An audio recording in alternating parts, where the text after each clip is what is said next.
Selamat sore, perkenalkan kami dari kelompok penelitian tugas kampus mata kuliah marketing plan. Kami mau melakukan wawancara sebentar tentang usaha sebelah Basna. Untuk keperluan pembelajaran, apakah boleh Basna? Boleh banget. Dengan senang hati. Kalau begitu saya mulai. Iya. Basna. Sejak kapan usaha Basna dimulai? Sejak November 2020, pokoknya tahun kemarin, 24. 2024. Iya, bulan November, awal bulan sampai detik ini. Oke, kenapa Basna memilih untuk buka usaha sebelah? Tadinya sih awalnya coba-coba kayak merasa bete, bosan di rumah, terus kepikiran dagang aja gitu kan. Alhamdulillah orang-orang pada suka sampai detik ini di depan. Ya. Nah, kalau gue tahu, ya teman-teman semua tahu di mana sih Basna lokasi jualan Basna yang sekarang ini? Lokasinya di Jalan Dr. Setiabudi, depan Kelurahan Sukaramaya 2, Teluk Betung Barat. Kalau teman-teman tahu di Perumahan Citra Garden, naik aja lurus nanti ketemu kelurahan, udah depannya udah langsung ada bacaannya. Artinya siapa pemilik usaha ini dan siapa saja yang membantu Basna menjalankan usaha ini? Aku sendiri yang punya, suami yang membantu, kadang anak-anak juga membantu juga. Jadi nggak ada karyawan. Oh, jadi semua masih dilakukan sendiri ya, Iya, Mas? semua masih dilakukan sendiri, pokoknya kan bisa. Untuk Sebang Basna di sini menu apa yang paling laris? Kalau yang paling menarik sih ya sebelahnya sih, karena kan memang kan dari awal ini kan sebelahnya, di bawahnya sih ada mie ayam, cuman udah nggak kepegang lagi, jadi udah sebelah aja. Apa sih bedanya Sebang Basna dengan sebelah yang lain itu? Kalau kita boleh tahu. Bedanya itu di kita free bumbu, terus enak. Untuk cita rasa bisa Ya, ini lah ya. beda lah, beda dengan sebelah yang lain mungkin, atau sama mungkin. Punya ciri khas sendiri lah ya. Iya, punya ciri khas sendiri, biar orang suka. Bagaimana cara Basna menentukan harga sebelah? Apa Basna sebelumnya Basna pernah nggak sih ngelakuin promo untuk Sebang Basna ini? Iya sih, di TikTok, di Facebook, Instagram juga, tapi lebih aktif di TikTok. Kalau untuk nentuin harga Basna sendiri gimana tuh? Sama aja sih, sama kayak sebelah prasmanan yang lain, sama aja kayak top itu mulai gope sampai atas gitu kan sih, orang tuh tinggal ngambil aja nanti tinggal gitu. Kita beli bumbu pokoknya. Oh, jadi toppingnya sesuai selera ya? Iya, sesuai selera yang orang yang mau beli, tapi minimal 10.000 gitu. Selain jualan di tempat, apakah Basna buka pesanan online? Enggak ada, cuma kalau orang WA dulu nanti baru diambil itu kita kayak gitu. Oh, untuk saat ini masih Offline. by offline dan Iya. kalau WA. pesan by WA aja. Iya, tapi diambil di sini. Sama minimal dia belinya harus yang paketan. Oh, jadi kalau mau beli yang itu paket ya biasanya? Iya, ya? kalau yang Berapa? mau WA itu harus paketan dulu. Kalau kita suruh ambil satu-satu nggak sanggup. Oke. Oke, waktu pertama mulai usaha, apa sih tujuan Basna ini?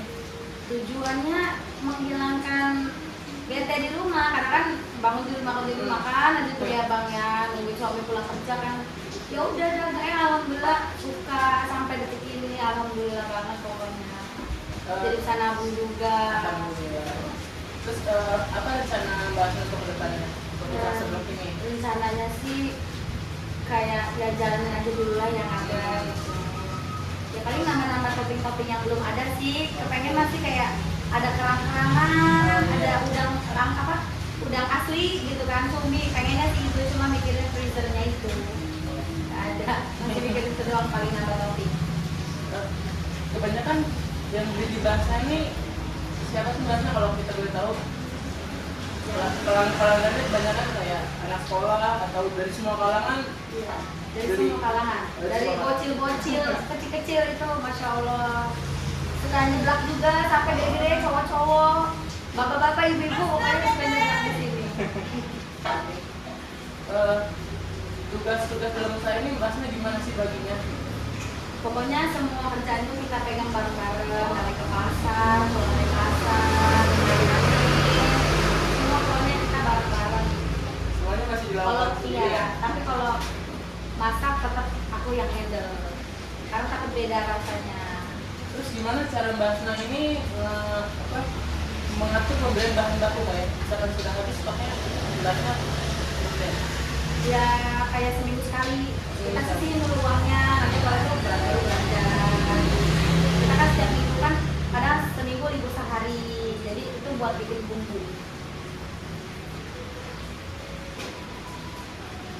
Kalau ada kendala misal pembeli ramai bahan habis, apa yang Mbak Asna lakukan supaya usaha tetap berjalan atau penjualan meningkat?